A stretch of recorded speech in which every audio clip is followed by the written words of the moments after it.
আলাইকুম ওয়া রাহমাতুল্লাহি ওয়া বারাকাতুহু। মার্চ ফর গাজা এই শিরোনামে আগামীকাল শনিবার 12 এপ্রিল সোহরাওয়ার্দী উদ্যান অভিমুখে বাংলাদেশের আপামর জনগণের পক্ষ থেকে নিপীড়িত নির্যাতিত গাজাবাসীর সমর্থনে যে মার্চ অনুষ্ঠিত হচ্ছে, আমরা সকলের প্রতি উদাত্ত আহ্বান জানাবো। আসুন আগামীকাল দল মত নির্বিশেষে আমরা নিয়ম শৃঙ্খলার মাঝে থেকে আমরা আমাদের এই সুশৃঙ্খল সমাবেশকে সফল করে তুলি।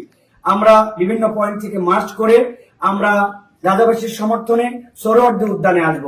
সেখানে বাইতুল মোকাররমের খতিব আল্লামা আব্দুল মালেক সাহেবের দোয়া মোনাজাত এবং তার ঘোষণাপত্র পাঠের মাধ্যম দিয়ে আমাদের এই কর্মসূচি ইনশাআল্লাহ সমাপ্ত হবে।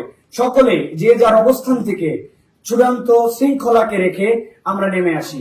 আবহাওয়ার বৈপরীত্য আমরা অনেকাংশে দেখতে পাচ্ছি, কিন্তু গাজাবাসীর সমর্থনে এই আবহাওয়া, এই প্রতিকূলতা, এই বৃষ্টি কোনো কিছু ইনশাল্লাহ আমাদের বাধা হয়ে উঠবে না।